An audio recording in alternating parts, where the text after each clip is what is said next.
अब जैसा कि मैंने आप लोगों से वादा किया था कि जैसे ही मेरे 20,000 सब्सक्राइबर होंगे तब मैं एक Q&A वीडियो करूंगा। तो आज वो वक्त आ गया है कि आप लोगों के कुछ सवालों के जवाब दिए जाएं। लेकिन उस तरफ जाने से पहले मैं आप लोगों का शुक्रिया अदा करना चाहता हूं, क्योंकि 20,000 जो सब्सक्राइबर हैं वो बहुत ज़्यादा होते हैं। लोगों की पूरी ज़िंदगियां निकल जाती हैं 20,000 सब्सक्राइबर हासिल करने के लिए, लेकिन 20,000 सब्सक्राइबर बहुत ज़्यादा मुश्किल से आते हैं। और ये मेरे अकेले की एफर्ट नहीं है, आप लोग साथ हैं तो ये चैनल चल रहा है। क्योंकि अगर कोई देखने वाला नहीं है या कोई अप्रिशिएट करने वाला नहीं है तो चैनल चलाने का क्या फ़ायदा। तो आप लोगों का जो सपोर्ट है वही इस चैनल को चला रहा है। लेकिन मैं अगर अपने इसी चैनल को कंपेयर करूं इसी तरह के दूसरे चैनल के साथ, तो मेरा चैनल बाकी चैनल की निस्बत में बहुत ज़्यादा स्लो जा रहा है। और जो लोग शुरू से वीडियोस देखते आ रहे हैं वो जानते हैं कि जितने अरसे में मैंने 20 किए हैं, इतने अरसे में लोगों ने लाखों कर लिए हैं सब्सक्राइबर। खैर, हर चीज़ के होने का एक वक्त मुकर्रर है दुनिया में। जब वो वक्त आएगा तब मेरे भी ज़्यादा हो जाएंगे सब्सक्राइबर। तो अब चलते हैं आप लोगों के सवालों की तरफ। सबसे पहला सवाल हमारे पास है उसामा फारूकी का। वो पूछते हैं, आपका फेवरेट कॉमिक बुक पब्लिशर कौन है, मार्वल या डीसी? और जो फेवरेट है उसमें ऐसा क्या है जो दूसरे में नहीं है?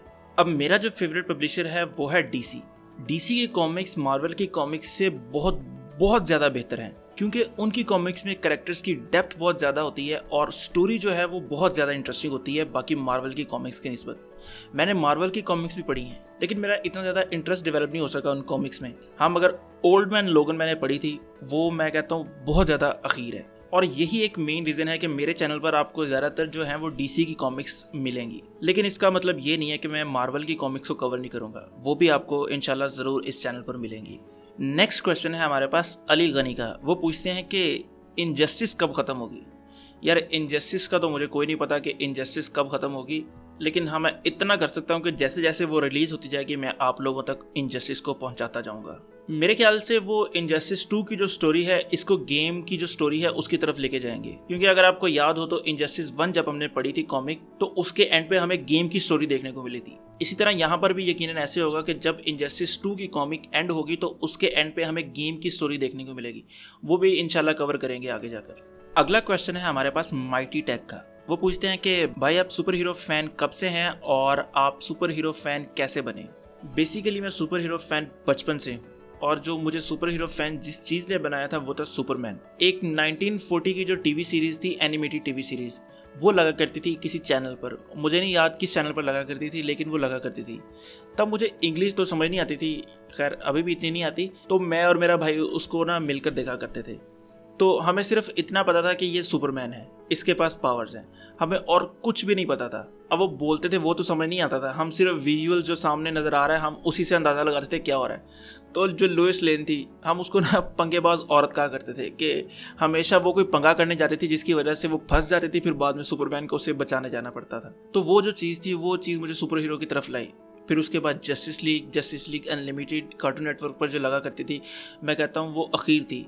और वो मज़े की बात है वो हिंदी में भी लगा करती थी, तो जिससे समझना चीज़ें को आसान था। फिर उसके बाद बैटमैन बियॉन्ड, और अगर आपको याद हो तो फॉक्स किड पर स्पाइडरमैन, आयरन मैन, मैं कहता हूँ वो आखिर दिन थे। और लिटरली जो है वो 1940 वाली सुपरमैन जो सीरीज़ थी ना, वो अपने वक्त से बहुत ज़्यादा आगे थी। नेक्स्ट क्वेश्चन है हमारे पास जहीर बलोच का। वो पूछते हैं कि जुबैर भाई, आप कौन सा माइक यूज़ करते हैं? मैं जो माइक यूज़ करता हूँ उसका नाम है सैमसंग C01U Pro। ये एक कंडेंसर USB माइक है। आपको किसी तरह की कोई इक्विपमेंट की ज़रूरत नहीं है, आपके पास USB लगी हुई है, इसके साथ आपने उसको कंप्यूटर में लगाना है और आप रिकॉर्डिंग शुरू कर लें। इसके अलावा एक और चीज़ पूछी जाती है कि आप एडिटिंग के लिए कौन सा सॉफ्टवेयर यूज़ करते हैं, तो वो भी मैं इसी में कवर कर देता हूँ। तो ऑडियो रिकॉर्डिंग के लिए मैं यूज़ करता हूँ ऑडेसिटी सबसे आसान और फ्री सॉफ्टवेयर है, आपको इंटरनेट पे आसानी से मिल जाएगा। और एडिटिंग के लिए मैं यूज़ करता हूँ कैमटेशिया स्टूडियो। मैं कहता हूँ अगर कोई स्टार्ट करना चाहता है ना बेसिक से, तो कैमटेशिया स्टूडियो से स्टार्ट कर सकता है। बहुत ज़्यादा आसान है, उसमें एडिटिंग बहुत ज़्यादा आसान है। लेकिन आहिस्ता आहिस्ता मैं अपना हाथ सेट कर रहा हूँ एडोबी प्रीमियर प्रो पे, तो अगर उस पर हाथ सेट हो गया तो मैं उसके ऊपर शिफ्ट हो जाऊँगा। लेकिन अगर आप स्टार्ट कर रहे हैं, आपके पास कुछ भी नहीं है, तो आप मोबाइल पे भी एडिटिंग कर सकते। बहुत ज़्यादा ऐप्स अवेलेबल हैं इंटरनेट पर, आप डाउनलोड करें, आप इस्तेमाल करें, आराम से तसल्ली से एडिट करें, कोई टेंशन लेने वाली बात नहीं है। अगला क्वेश्चन है हमारे पास राहुल का। वो कहते हैं कि आप इतने ज़्यादा इररेलेवेंट वीडियोस बीच बीच में क्यों डालते हैं और आप ज़्यादातर फोकस करें कॉमिक्स पे और कॉमिक्स से रिलेटेड वीडियोस पे। यार एक्चुअली ऐसा है कि जब ये चैनल मैंने बनाया था तो इसका मेन पर्पस जो था वो यही था कि मैं अपने आप को एंटरटेन कर सकूं। तो मुझे जो चीज़ अच्छी लगती है, जो मेरा दिल करता है कि यार हाँ मैं ये बनाऊँ, मज़ा आएगा, वो मैं बना लेता हूँ। मोस्टली मेरी वीडियोस इररेलेवेंट नहीं होती, कॉमिक्स से या मूवीज़ वगैरह से रिलेटेड ही होती हैं। अब एक्चुअली होता क्या है कि आपको देखनी अगर इनजस्टिस है तो अगर मैं इनजस्टिस अपलोड नहीं करता तो उस बंदे के लिए वो चीज़ इररेलेवेंट हो जाती है, उसको वो पसंद नहीं आती। तो शायद एक ये भी मसला है। अगला क्वेश्चन है हमारे पास डॉक्टर स्ट्रेंज का। देखें कैसी बात है, बड़ी मशहूर हस्तियां यहाँ पर आकर कमेंट कर रही हैं। तो वो पूछते हैं कि रेस 3 वाली वीडियो सीरियस थी या मजाक था। चलो अब इसी सवाल के हवाले से मैं आप लोगों को एक बात बताना चाहता हूँ। मेरा जो कॉमेडी का स्टाइल है ना वो थोड़ा सा सार्केस्टिक किस्म का है। अब कई लोगों को सार्केज्म समझ नहीं आता और उनको लगता है कि ये बंदा उसके खिलाफ बात कर रहा है जिसके हक में है सारे लोग। इसी की मिसाल अगर आप रेस 3 वाली वीडियो को लें तो इन्फिनिटी वॉर से कैसे अच्छी हो सकती है यार रेस 3। वो एक सार्केस्टिक वीडियो थी, मैंने एंड में बताया भी था उस वीडियो की कि ये पूरी वीडियो एक सार्केस्टिक है। इसको बनाने का मकसद ये था क्योंकि सलमान भाई के जो हैं वो फ़ैन काफ़ी ज़्यादा हैं, वो अंधे हैं, तो इसलिए मुझे सार्केज्म का सहारा लेना पड़ा। अब यही वजह है कि वो लोगों को चीज़ समझ नहीं और उन्होंने जी भर भर के गालियाँ दी मुझे उस वीडियो पर। अगला सवाल है हमारे पास अंकित कुमार का।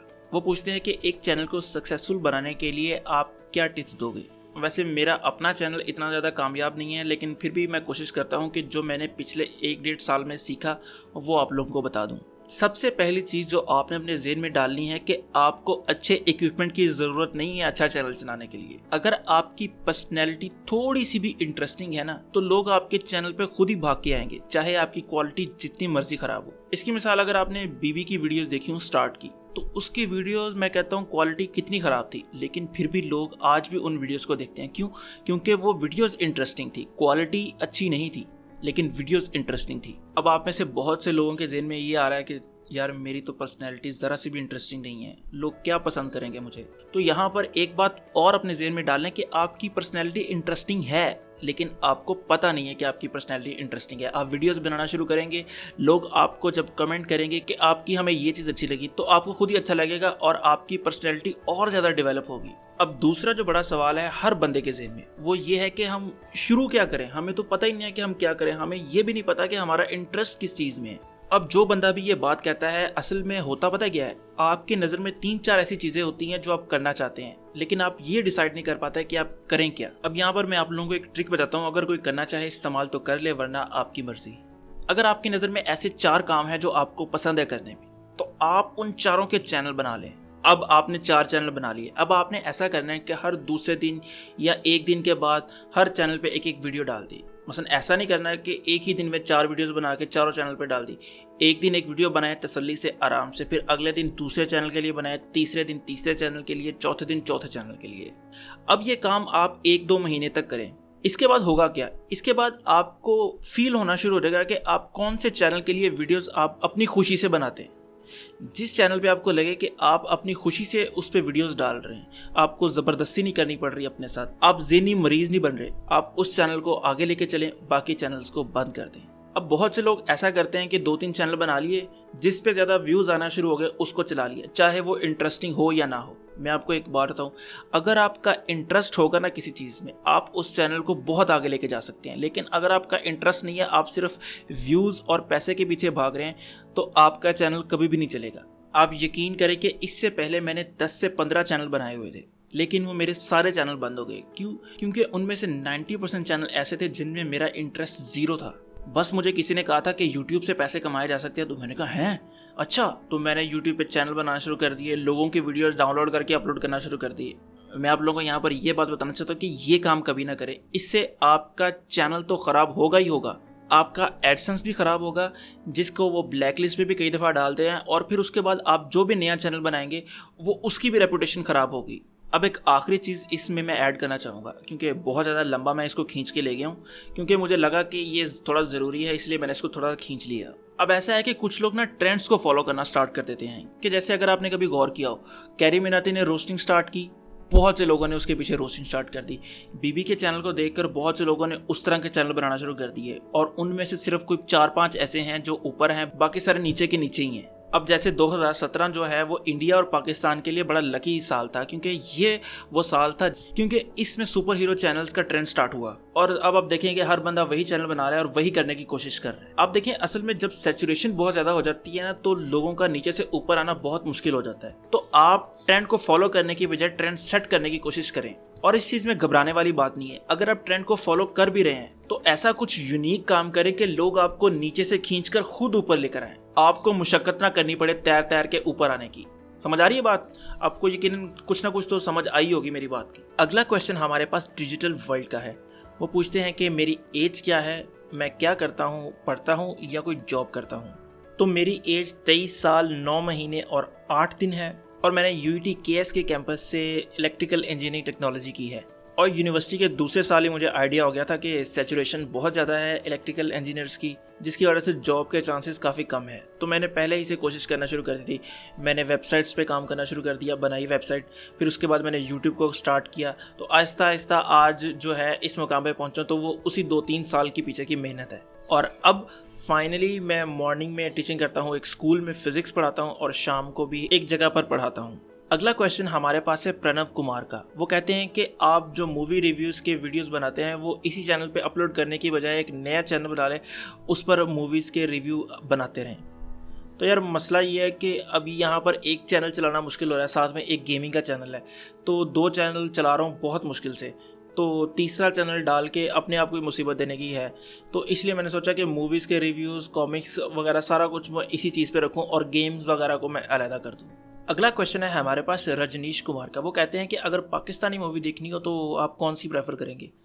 मैं 2 मूवीज़ आपको प्रेफर करूंगा। एक तो आप जाकर देखें खुदा के लिए, और दूसरी आपने अगर देखनी हो तो वो बोल मूवी देख लें। अगर मैं आपको सच्ची बात बताऊं तो पाकिस्तानी मूवीज़ इतनी ज़्यादा अच्छी नहीं होती, लेकिन जब ये अच्छी मूवी बनाते हैं तो मोस्टली ये सोशल इश्यूज़ पर बनाते हैं। तो ये दोनों मूवीज़ एक किस्म के सोशल इश्यूज़ पर ही हैं। और अगर कोई यहाँ पर मेरा पंजाबी भाई है तो वो जाकर पाकिस्तान के स्टेज शो देखे। मैं कहता हूँ उससे ज़्यादा आपको बेहतरीन चीज़ कहीं नहीं मिलेगी। और उसके अलावा अगर देखनी हो तो मौला जट जाकर देख ले, पंजाबी में है ये सारी। और वैसे भी अगर आपको रिकमेंड करूँ ना पर्सनली, तो आप पाकिस्तानी फिल्मों की बजाय पाकिस्तानी ड्रामे देखें। मैं कहता हूँ वो इंडिया के ड्रामों से बहुत ज़्यादा अच्छे हैं। यकीन माने मैं सही कह रहा हूँ, मैं ऐसे बढ़ा चढ़ा के नहीं बात बता रहा, वाकई बहुत अच्छे ड्रामे हैं। और वो इंडियन जिन्होंने देखे हैं ड्रामे वो यकीनन इस बात से एग्री करेंगे कि ड्रामे काफ़ी अच्छे होते हैं। अगला क्वेश्चन हमारे पास है गगन सिंह का। वो पूछते हैं कि मेरे टॉप 3 फेवरेट सुपर हीरोज़ कौन से हैं। सबसे पहला तो जैसे कि मैंने पहले बताया कि सुपरमैन है। सुपरमैन तो मेरा सबसे ज़्यादा फेवरेट है। दूसरे नंबर पर मेरा है फ्लैश, और तीसरे नंबर पर है मार्शियन मैनहंटर। इसके बाद Batman, Shazam, wonder woman, static shock, और बहुत ज़्यादा एक पूरी लिस्ट है मेरे पास DC के सुपर हीरो जो मुझे पसंद है। और अगर मार्वल में से बात करूं तो मार्वल में मेरे पास है Spiderman, Thor, Hulk, iron man. अगला क्वेश्चन हमारे पास है RP चौधरी का, जो पूछते हैं कि आप बॉलीवुड की मूवीज़ देखते हैं, अगर देखते हैं तो आपकी फेवरेट कौन सी है। मैं अगर अपनी बात करूँ तो अंदाज़ अपना अपना, दृश्यम, आमिर खान की मोस्टली जितनी मूवीज़ हैं वो, इरफान खान की हैं, स्वदेश, और भी बहुत ज़्यादा मूवीज़ हैं। और अगर जो बचपन में जब मुझे लॉजिक का कोई आइडिया नहीं था तब टार्जन मैंने देखी थी। टार्जन मेरी बड़ी फेवरेट मूवी थी, वो कार वाली थी ना वो। इसके अलावा बचपन में मुझे जानी दुश्मन और अजूबा मूवी बड़ी पसंद थी। इसके अलावा गैंग्स ऑफ वासेपुर, बाहुबली, और हाँ वो एक मूवी थी ना जिसमें अनिल कपूर एक दिन के लिए CM बनता है, वो भी मेरी फेवरेट मूवीज़ में से थी। इसके अलावा जो सूर्यवंशम पूरा दिन ही लगी रहती थी, उसका पता नहीं क्या मसला था यार, वो पूरा दिन ही लगी रहती थी। भाई की बात करूँ तो भाई की मूवीज़ भी मुझे बड़ी पसंद थी शुरू में। जो एक मूवी थी ना जिसमें वो गाना है ओ जाने जाना ढूंढे तुझे, वो वाली मूवी बड़ी ज़बरदस्त थी। मतलब मुझे पसंद थी छोटे होते, अब का पता नहीं। उसके अलावा एक मूवी थी जिसमें वो कहता है जो जीजा जी बोलेंगे वही मैं करूँगा, वो जैकी श्रॉफ भी होता है उसमें, वो वाली मूवी भी अच्छी थी। पता नहीं, बचपन की यादें हैं, मुझे एग्जैक्ट नहीं याद, मैंने काफ़ी अरसा पहले देखी थी। खैर और भी बहुत सी मूवीज़ हैं जो अभी मेरे जहन में नहीं हैं, अगर कभी मौका मिला तो आपको ज़रूर बताऊँगा। अगला क्वेश्चन हमारे पास है अब्दुल मुकीद का, जो कहते हैं अस्सलाम वालेकुम। वालेकुम सलाम। वो पूछते हैं कि मैंने चैनल का नाम रेड वुल्फ ही क्यों रखा और कॉमिक्स पढ़ने का शौक कहाँ से आया। अब ऐसा है कि गेम ऑफ थ्रोन में एक उनका होता था वुल्फ, और एक मैं साथ ही एक और शो देख रहा था दैट 70 शो, उसमें एक कैरेक्टर था रेड फॉरमैन, तो मैंने उसका रेड लिया और उससे वुल्फ लिया, दोनों को मिलाकर बना दिया रेड वुल्फ। मजाक कर रहा हूँ। अब ऐसा है कि मुझे खुद एग्जैक्टली नहीं याद कि मैंने इस चैनल का नाम रेड वुल्फ ही क्यों रखा था। अगर मुझे याद आया कभी तो मैं आपको ज़रूर बताऊंगा। अभी ऑनेस्टली मुझे बिल्कुल भूल चुका है कि क्यों रखा था मैंने नाम। वैसे मैं आपको कोई भी कहानी सुनाया था तो आप लोगों ने मान लेना था कि ये शायद ऐसा ही हुआ है, लेकिन वाकई मुझे भूल चुका है। तो आपसे झूठी कहानी शेयर करने के बजाय मैंने सोचा कि आप लोगों को सच्ची बता दिया जाए। अगला हमारे पास एक क्वेश्चन नहीं है, वो एक रिक्वेस्ट है। वो है दी की तरफ से, यानी कि उनके चैनल का नाम ही दी है। और वो कहते हैं कि आप सिर्फ 1 महीने के लिए थोड़ी सी दाढ़ी रख लें। एक्चुअली मेरी पहले दाढ़ी थी, लेकिन ये आपने अगर देखा हो तो मेरे यहाँ पर वाइट जो है फेस पे, इसे मियाँ पाकिस्तान में फुलवैरी कहते हैं, बाकी इंडिया में पता नहीं क्या कहते हैं। इसकी वजह से जो बाल हैं यहाँ के वो सारे सफ़ेद आ रहे हैं, तो इसलिए मैंने इसका आइडिया जो है बिल्कुल ही तर्क कर दिया। अगला क्वेश्चन हमारे पास है समी काम का। वो कहते हैं कि आपकी स्टूडेंट्स और आपके फैमिली को पता है कि आप यूट्यूब पे वीडियोस बनाते हैं, अगर पता है तो उनका क्या रिएक्शन था और आप किस सिटी से हो। तो एक्चुअली मोस्टली जो मेरे स्टूडेंट्स हैं ना, उन सबको पता है कि मैं यूट्यूब पे वीडियोस बनाता हूँ, और जिनको इस चीज़ का थोड़ा बहुत कीड़ा है कि मार्वल डीसी वगैरह का, वो तो मेरी वीडियोस देखते हैं। जिनको नहीं है उनको यही नहीं समझ आती कि क्या हो रहा है वीडियो में। वो कहते हैं सर आप क्या बोलते रहते हैं बीच में, हमारे तो सर के बिल्कुल ऊपर से चीज़ निकल जाती है। और रही बात मेरी फैमिली की, तो फैमिली में मेरे छोटे भाई के अलावा किसी को भी नहीं पता कि मैं यूट्यूब पे वीडियोस बनाता हूँ। उनको ये पता है कि माइक पे कुछ रिकॉर्डिंग करता है, इसके अलावा उन्हें कुछ भी नहीं पता कि मैं वीडियो बनाता हूँ। यही वजह है कि कई दफ़ा मेरी वीडियोस लेट हो जाती है, क्योंकि आसपास कोई होता है तो मैं रिकॉर्डिंग करने से थोड़ा सा घबराता हूँ। और मैं मोस्टली वीडियोज़ रिकॉर्ड करता हूँ अकेले में बैठ के, जब कोई आसपास नहीं होता। खैर वक्त आने पर उन्हें खुद ही पता लग जाएगा, तब तक के लिए अभी थोड़ा छुपा के रखा है मैंने। अगला क्वेश्चन एक्शन बॉयज़ का है। वो कहते हैं कि आप कराची कब आओगे, जब आओगे तो ज़रूर बताना। लिटरली यार मैं सच बताऊं तो मैंने लाहौर भी अभी तक पूरा नहीं देखा। मैंने ज़िंदगी में जो सफ़र किया है ना, वो यूनिवर्सिटी टूर लेके गया था, तब मैं एक दफ़ा एबटाबाद गया था। उसके अलावा कभी मैं बाहर नहीं गया, ना टाइम मिला, ना घर वालों ने इजाज़त दी पहले कभी जाने की। तो मैं एक दफ़ा पहले लाहौर घूम लूँ अच्छी तरह, फिर उसके बाद कराची आऊँगा। जब मैं आऊँगा तो वैसे बता दूँगा। अगला क्वेश्चन है गेमिंग पीके का। वो कहते हैं कि आप जो वीडियो यूज़ करते हैं बीच में, उसके ऊपर कॉपीराइट नहीं आता, और उनको काम पसंद है मेरा। अब ऐसा है यार कि आप अगर कोई बड़ी वीडियो है, आप उसके 10-10 सेकंड के क्लिप, छोटे छोटे सीन काट के उनको कंबाइन करके इकट्ठा यूज़ करेंगे ना, तो कॉपीराइट का कोई इतना इशू नहीं है। जैसे एक पूरा ट्रेलर है, आप एंड के सीन को पहले डाल दें 10 सेकंड के, फिर बीच में से कोई 10 सेकंड का सीन डाल दें, फिर अगला कोई 5 सेकंड का, 3 सेकंड का, 4 सेकंड का। तो ट्रेलर का अगर आपके पास आया है, आप उसकी अरेंजमेंट चेंज करके 10-10 सेकंड, 3-3 सेकंड के क्लिप बना दें, तो आपका कॉपीराइट का इतना कोई इशू नहीं है। मुझे तो आज तक नहीं आया। अगला एक रैपिड फायर क्वेश्चन है एमडी आबिद की तरफ से। वो पूछते हैं Logan Paul and Jake Paul दोनों चावल हैं, एवेंजर्स 3 या डेडपूल, दोनों ही अच्छी मूवीज़ थी। मार्वल सिविल कॉमिक या इनजस्टिस कॉमिक सीरीज, इनजस्टिस तो बहुत अच्छी है। शाह मदरीस या डकी भाई। अगला हमारा क्वेश्चन है रैपिस्तान नेशन की तरफ से। वो कहते हैं कि आप अपने चैनल के अलावा और कौन कौन से कॉमिक चैनल को फॉलो करते हैं। मैं मेरी जो सबसे बड़ी इंस्पिरेशन है कॉमिक चैनल को शुरू करने की, वो है कॉमिक स्टोरियन। और इसके बाद अगर मैं दूसरे चैनल को फॉलो करता हूँ, वो है कॉमिक एक्सप्लेन। मैं कहता हूँ दोनों की आवाज़ें बड़ी ज़बरदस्त हैं, तो मैं उन्हीं चैनल्स को फॉलो करता हूँ। अगर इंडिया में देखा जाए तो इंडिया में मैं किसी चैनल को फॉलो नहीं करता सिवाय लॉर्ड नोस के, क्योंकि उसकी भी आवाज़ काफ़ी अच्छी है, तो इसलिए मैं उसको भी थोड़ा फॉलो करता हूँ। और अगर मेरे सब्सक्राइबर उसके बराबर हो गए तब शायद मैं उसके साथ कोलैब करूँ, क्योंकि मेरे ख्याल से काफ़ी अच्छा लड़का है। मेरी 1-2 दफ़ा मैसेज पर बात भी हुई है उससे, तो काफ़ी अच्छे अंदाज में हमारी गुफ्तगू हुई थी। तो अगर सब्सक्राइबर उसके बराबर हुए तो तब शायद कोशिश की जा सकती है इस चीज़ की। अगला कमेंट हमारे पास है पवन शर्मा का। वो कहते हैं कि आपकी फेवरेट गेम कौन सी है और उनको वीडियोस अच्छी लगती हैं। मैंने अपनी ज़िंदगी में जिस गेम को सबसे ज़्यादा खेला ना, वो है टेकन 3, 4, 5, 6, फिर उसके बाद टैग 2, फिर उसके बाद 7। मैंने ज़िंदगी में जितनी टेकन खेली है ना, इसके अलावा मैंने कोई गेम नहीं खेली, तो ये मेरी फेवरेट गेम है। अब आखिरी जो 2 क्वेश्चंस हैं वो उन लोगों के हैं जो शुरू से लेकर अब तक मुझे सपोर्ट करते आ रहे हैं, और उनके जो कमेंट्स हैं वो हर वीडियो में आपको देखने को मिलेंगे। सबसे पहला है कुश यादव। वो कहते हैं कि लोग डीसी को इतना हेट क्यों करते हैं, और हर जगह आजकल मार्वल हो रही है, तो इसलिए लोगों की नज़र में सिर्फ मार्वल ही है, डीसी पे लोग अननेसेसरी हेट कर रहे हैं, तो इसकी क्या वजह है। और दूसरी बात वो कहते हैं कि आप एक पुराना PS4 ख़रीद लें और उसके ऊपर गेम्स खेलना शुरू कर दें, लोग देखना चाहते हैं। मसलन ये उनकी ओवरऑल जो है बात का मैं थोड़ा सा एक लुबे लुबाब निकाल के मैंने बताया है। अब एक्चुअली ऐसा है कि MCU के स्टार्ट होने के बाद से मार्वल के जो फैंस हैं ना, उनकी तादाद में बहुत ज़्यादा इजाफा हुआ है। आप हर छोटे बच्चे से पूछ रहे हो, कहेगा हाँ आयरन मैन, स्पाइडरमैन, ये सारों को पता है। लेकिन आज से 10 से 20 साल पहले अगर आप किसी भी बंदे के सामने 2 कैरेक्टर ला के बैटमैन या कैप्टन अमेरिका ला के रखते ना, तो आप उनसे पूछते कि हाँ इन दोनों के नाम क्या है, तो हर बंदा आपको पहले बैटमैन का नाम बताता और दूसरे कहता है इसका नाम नहीं मुझे सही से याद। लेकिन मार्वल वालों ने एक प्लान बनाया, एक पूरा उसको अच्छी तरह से एग्जीक्यूट किया और आज आप देखिए 10 साल के बाद हर जगह पर मार्वल हो रही है। डीसी का मसला ये है कि उन्होंने एक प्लान नहीं बनाया, उन्होंने मूवीज़ बनाते गए। आप देखिए जितनी भी डीसी की मूवीज़ हैं वो किसी प्लान के तहत नहीं चली थी। इसके बाद उन्होंने जब अपनी सिनेमैटिक यूनिवर्स बनाने की कोशिश की तो उनको स्टार्ट में थोड़ा कोलैप्स का सामना करना पड़ा, जिसकी वजह से लोगों की नज़र में ये आ गया है कि मार्वल ज़्यादा अच्छी मूवीज़ बना सकता है डीसी से। तो लोग सिनेमैटिक यूनिवर्स को कंपेयर नहीं करते, लोग मार्वल और डीसी को कंपेयर करने लग जाते हैं। तो अगर मैं आपको सच्ची बात बताऊं तो अगर आप मार्वल को देखें ना तो एमसीयू डीसी ईयू से 3-4 कदम आगे है। लेकिन अगर एनिमेटेड मूवीज़ की तरफ देखूं तो डीसी मार्वल से कोई 50 कदम आगे है। मार्वल की मूवीज़ में इतनी डेप्थ है ही नहीं एनिमेटेड मूवीज़ में जो डीसी की मूवीज़ में है। इसी तरह अगर गेम्स को देखें तो डीसी की गेम्स बहुत अच्छी हैं मार्वल की गेम्स की निस्बत। अभी सिर्फ एक स्पाइडरमैन देखी है जो रिसेंटली आई है PS4 पे, उसके अलावा कोई ऐसी अच्छी गेम नहीं थी। बाकी ये छोटी एंड्रॉयड की गेम्स की मैं इसको इंक्लूड नहीं कर रहा। इसके अलावा अगर आप कॉमिक्स में देखें तो कॉमिक्स में डीसी की जो कॉमिक्स है वो बहुत ज़्यादा अच्छी हैं। मैं यहाँ पर सेल्स की बात नहीं कर रहा, सेल्स एमसीयू के स्टार्ट होने के बाद से जब इन्फिनिटी वॉर आई उससे पहले जो है मार्वल की सेल्स में काफ़ी इजाफा हुआ है। लेकिन इसका मतलब ये नहीं है कि मार्वल अच्छी कॉमिक्स बनाना शुरू हो गया। जो अच्छी कॉमिक्स हैं वो डीसी की ही हैं। इसके अलावा टीवी शोज़ की अगर बात करें तो वो दोनों इक्वली चल रहे हैं, कोई ना इतना ज़्यादा ऊपर है तो कोई ना इतना ज़्यादा नीचे है।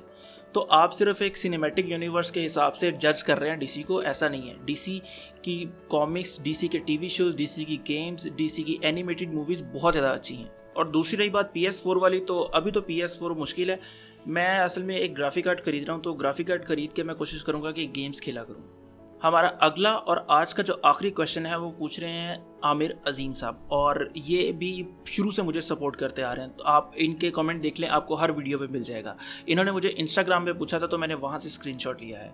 वो पूछते हैं कि चैनल बनाने के पीछे क्या इंस्पिरेशन थी या आइडिया क्या था। दूसरी बात उन्होंने पूछी है कि जो हेट कमेंट्स आते हैं, अननेसेसरी हेट कमेंट्स, एक तो होता है ना जो जिन लोगों को पता होता है किसी बात का और फिर वो क्रिटिसाइज करते हैं, लेकिन कुछ लोग ऐसे भी हैं कि जिन्हें कुछ भी नहीं पता फिर भी वो क्रिटिसाइज करते हैं। जैसे कि मेरी डेडपूल 2 वाली एक क्रेडिट सीन वाली वीडियो थी, लोगों ने क्रेडिट सीन खुद नहीं देखा और मुझे वो ब्लेम कर रहे हैं कि ऐसा तो कुछ हुआ ही नहीं। तो वो पूछना चाहते हैं कि उनको मैं किस तरह हैंडल करता हूँ। सबसे पहली बात, जो हेट कमेंट्स है ना, मैं कोशिश करता हूँ उन्हें इग्नोर करने की।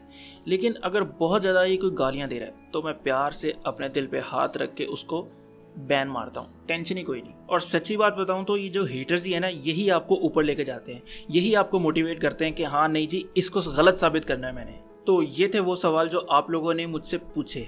अब माजरत उन लोगों से जिनके मैं सवाल नहीं ले सका, क्योंकि मैंने बहुत से सवाल इकट्ठे किए थे लेकिन टाइम की कमी की वजह से मुझे सवालों को शॉर्ट करना पड़ा। क्योंकि इतने कम सवाल लेने के बावजूद भी देखे वीडियो काफ़ी लंबी चली गई है। और वैसे भी मैं एक सवाल के जवाब में काफ़ी देर लगाया, मैं बहुत ज़्यादा खींच के ले जाता हूँ आगे जवाब को, तो इस वजह से भी काफ़ी देर लगी। तो उम्मीद है आपको काफ़ी चीज़ें पता चल गई होंगी मेरे बारे में भी। तो अगर आपको ये वीडियो पसंद आई हो तो लाइक करें, कमेंट करें और सब्सक्राइब ज़रूर करें। तो खुश रहें, खुश रखें। अल्लाह हाफिज़।